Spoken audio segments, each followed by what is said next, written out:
નમસ્કાર મિત્રો, વિજયનગર શાળા ધોરણ 11 ફિઝિક્સ.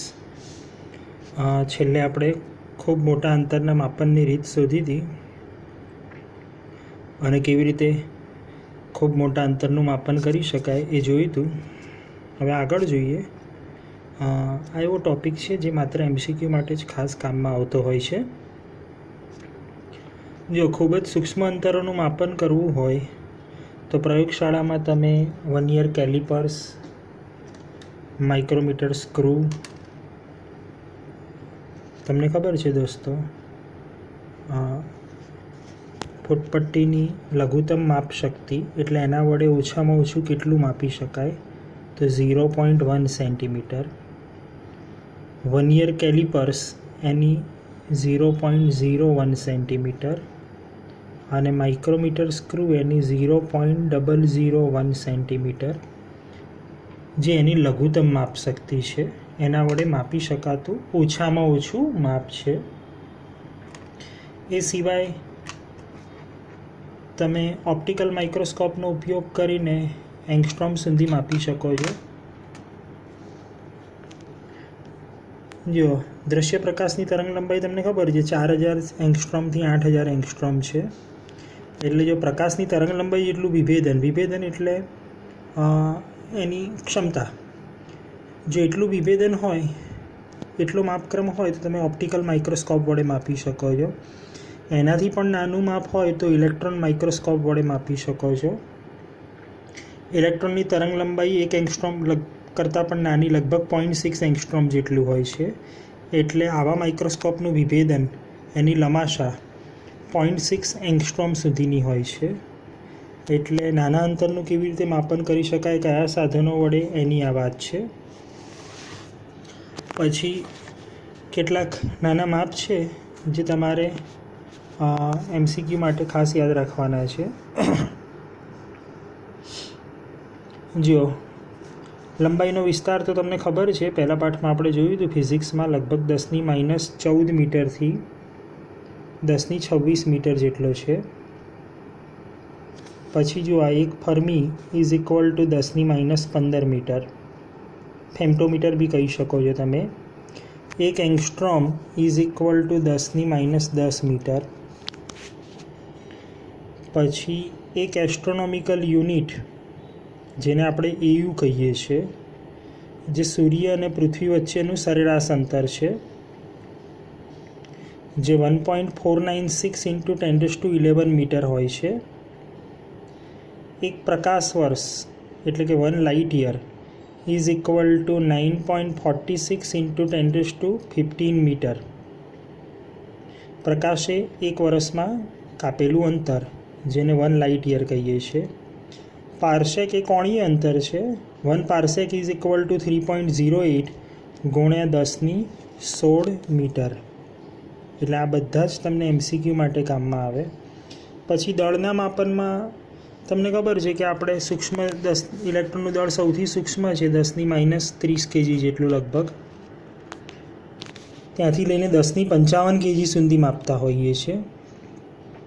નાના માપની વાત કરીએ તો ખાસ તમે પરમાણુય ફિઝિક્સમાં, એટમિક ફિઝિક્સમાં યુઝ કરશો 1U, that is the unified atomic mass unit. કાર્બનના એક પરમાણુનો 12મો ભાગ છે અને એક U is equal to 1.66 × 10⁻27 kg. એટલે એક આ પણ ખાસ યાદ રાખજો MCQ માટે.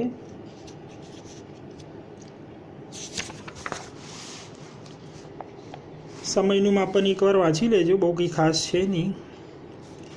પહેલાંના સમયમાં કેવી ઘડિયાળ સમય કેવી રીતે માપવામાં આવતો હતો, સૂરજના પડછાયા ઉપરથી. અત્યારે હાલ સિઝિયમ ક્લોક, એટમિક ક્લોક, આ બધી જે વપરાય છે સૂક્ષ્મમાં સૂક્ષ્મ માપન માટે. એટલે એ બધું ખાલી એકવાર વાંચી લેજો. પછી વાત આવે ચોકસાઈ અને ત્રુટિની. સચોટતા અને ચોકસાઈ વચ્ચેનો ભેદ શું છે એ પણ આપણે જોઈએ છીએ. પહેલાં ત્રુટિ આપણે લાસ્ટ લેક્ચરમાં ગાણિતિક ત્રુટિ સમજ્યા હતા. અહીં આપણે એવી કેટલીક ત્રુટિની વાત કરવાની છે જે આપણે સીધી રીતે જાણી શકીએ. દાખલા તરીકે સાધનની ત્રુટિ તમે પ્રેક્ટિકલમાં શીખશો. કોઈ સાધન ભૂલ ભરેલું હોય તો એમાં જે ત્રુટિ આવતી હોય એને કેવી રીતે દૂર કરાય. દાખલા તરીકે કોઈ ઘડિયાળ હોય 10 મિનિટ આગળ હોય, સાચો ટાઈમ 6 હોય એટલે બતાવશે કેટલા 6 ને 10. તમારે જો સાચો ટાઈમ જાણવો હોય, સુધારો કરવો હોય તો 10 મિનિટ બાદ કરવી પડે. ઘડિયાળ 10 મિનિટ આગળ રહે છે એટલે એનો મતલબ ઘડિયાળની ત્રુટિ +10 મિનિટ થઈ, સુધારો -10 થશે. એટલે જો ધન ત્રુટિ હોય તો સુધારો બાદબાકી કરવાની. અને એ જ રીતે ઊંધું વિચારો, જો ઘડિયાળ 10 મિનિટ પાછળ હોય એટલે જો 5 ને 50 બતાવતી હોય તો સુધારો કરવો હોય તો +10 મિનિટ કરવી પડે. એટલે જો ઋણ ત્રુટિ હોય તો સુધારો ઉમેરવાનો આવે. વ્યક્તિગત ત્રુટિ, પ્રયોગની ટેકનિકમાં ત્રુટિ, પદ્ધતિમાં ત્રુટિ. તમે પ્રયોગ કઈ પદ્ધતિથી શીખો છો, કઈ પદ્ધતિથી કરો છો, તમને કોઈ પણ ટીચર કઈ પદ્ધતિથી શીખવાડે છે એની ઉપર પણ ત્રુટિનો ઘણો બધો આધાર છે મિત્રો. વ્યક્તિગત ત્રુટિ ક્યારેક અવલોકન કરતા વિદ્યાર્થી કોઈપણ રીડિંગ લેતી વખતે દૃષ્ટિસ્થાન ભેદનો ધ્યાન ન રાખે, અથવા તો સાધનને યોગ્ય રીતે ન પકડે, વાંચન યોગ્ય રીતે ન કરે તો પણ ત્રુટિ આવતી હોય છે. રાઈટ. જે ત્રુટિ બીજી વ્યક્તિના રીડિંગ દ્વારા ખબર પડી જાય છે એટલે એને દૂર કરવી સહેલી છે. સાધનની ત્રુટિને પણ દૂર કરવી સહેલી છે. એટલે એક આ બધી વસ્તુ. કેટલીક ત્રુટિ મેં તમને કાલે વાત કરી હતી કે જેને આપણે સહેલાઈથી દૂર નથી કરી શકતા અથવા તો જાણી નથી શકાતી, તો એના માટે આપણે મેથેમેટિકલ વે અપનાવીએ છીએ, જે આપણે ગઈકાલે જ જોયું હતું મિત્રો. એટલે આ થઈ ત્રુટિની વાત. પછી વાત આવે છે સચોટતા અને ચોકસાઈની. સચોટતા અને ચોકસાઈ વચ્ચેનો ભેદ શું છે એ જાણવા માટે જો અહીં એક ઉદાહરણ આપ્યું છે, એક જોઈએ આપણે એટલે ખબર પડશે. રાષ્ટ્રીય પ્રયોગશાળામાં આવેલી પ્રમાણભૂત ઘડિયાળ સાથે 2 ઘડિયાળોનું પરીક્ષણ કરવામાં આવે છે. પ્રમાણભૂત ઘડિયાળ જ્યારે બપોરના 12નો સમય દર્શાવે છે, સ્ટાન્ડર્ડ ક્લોક, ત્યારે આ 2 ઘડિયાળના સમય અલગ અલગ દિવસે જુદા જુદા મળે છે એ જુઓ. ઘડિયાળ નંબર 1, એમાં પહેલું કલાક આપ્યો છે, આ જે છે આ મિનિટ છે અને આ સેકન્ડ છે. સોમવારની વાત કરીએ તો 12:00 મિનિટ 5 સેકન્ડ. મંગળવારની વાત કરીએ તો 12:01 મિનિટ 15 સેકન્ડ. બુધવારની વાત કરીએ તો 11:59:08 સેકન્ડ. ગુરુવાર 12:01 મિનિટ 50 સેકન્ડ. શુક્રવાર 11:59 મિનિટ 15 સેકન્ડ. શનિવાર 12:01 30 સેકન્ડ. રવિવાર 12:01 19 સેકન્ડ. તમે જુઓ મેક્સિમમ અને મિનિમમ વચ્ચેનો ડિફરન્સ. સૌથી મિનિમમ છે અહીં બુધવારે અને મેક્સિમમ છે ગુરુવારે. બંને વચ્ચે ડિફરન્સ કાઢવો હોય તો જુઓ અહીં છે 59 અને 08. 12ને ધ્યાનમાં રાખો એટલે તરત ખબર પડી જશે. 11:59:08 સેકન્ડ એટલે 12માં કેટલી સેકન્ડ ખોટી? 52 સેકન્ડ. ઓકે. આ 12ની ઉપર કેટલી છે? 1 મિનિટ અને 50 સેકન્ડ. 1 મિનિટની 60 સેકન્ડ અને બીજી 50. એટલે બંને વચ્ચેનો ડિફરન્સ ગણવો હોય તો આટલું 6 ને 5 11 ને 5 16 162 સેકન્ડનો ડિફરન્સ આવે. વેરિએશન બે સમય વચ્ચેનું. એટલે આ ઘડિયાળ નંબર 1નું વેરિએશન છે એ 162 સેકન્ડનું છે. જ્યારે ઘડિયાળ નંબર 2ની વાત કરીએ તો જુઓ ઘડિયાળ નંબર 2માં આ સોમવારનો ટાઈમ છે, આ મંગળવાર છે, આ બુધવાર છે, આ ગુરુવાર, શુક્રવાર, શનિવાર ને રવિવાર. હવે એમાં સૌથી મિનિમમ શોધો તો 10 14 59, બીજું 14 અહીં છે, એટલે આ સૌથી મિનિમમ છે 10 14 53. સૌથી મેક્સિમમ શોધો એટલે આ 15 6 15 18 15 24, આ મેક્સિમમ છે.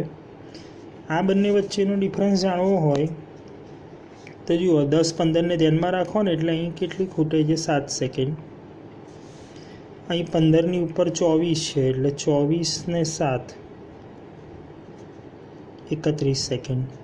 એટલે આ ઘડિયાળનું વેરિએશન 31 સેકન્ડનું છે, જ્યારે આ ઘડિયાળનું વેરિએશન 162 સેકન્ડનું છે. હવે સચોટતા અને ચોકસાઈ વચ્ચેનો ભેદ શું છે એ ખાસ ખબર પડશે. જુઓ, સાચો ટાઈમ 12 વાગ્યાનો છે, એટલે પહેલી તો એ વસ્તુ ખબર પડી જાય કે ઘડિયાળ નંબર 2 ખોટો ટાઈમ બતાવે છે, એમાં કોઈ સવાલ જ નથી. એટલે ઘડિયાળ નંબર 2 સચોટ તો નથી જ. ઘડિયાળ નંબર 1 સાચા ટાઈમની ઘણી નજીક રહે છે, તમે જુઓ. એટલે એક વસ્તુ ચોક્કસ છે કે ઘડિયાળ નંબર 1 સચોટતા દર્શાવે છે અથવા તો સચોટતાની નજીક છે, એક્યુરેસીની નજીક છે, જ્યારે ઘડિયાળ નંબર 2 એક્યુરેસીથી દૂર છે. પણ મિત્રો બીજી વાત કરું તો ઘડિયાળ નંબર 1નું જે વેરિએશન છે એ બહુ મોટું છે, 162 સેકન્ડનું. એટલે એની ચોકસાઈ નથી, પ્રિસિશન નથી. ઘડિયાળ નંબર 1 પ્રિસાઇઝ નથી, ચોક્કસ નથી. ઘડિયાળ નંબર 2 ભલે ખોટો ટાઈમ બતાવે છે પણ એનું વેરિએશન બહુ ઓછું છે મિત્રો, 31 સેકન્ડનું છે 7 દિવસમાં. પેલું 162 સેકન્ડનું છે. એટલે ઘડિયાળ નંબર 2 વધારે ચોક્કસ છે.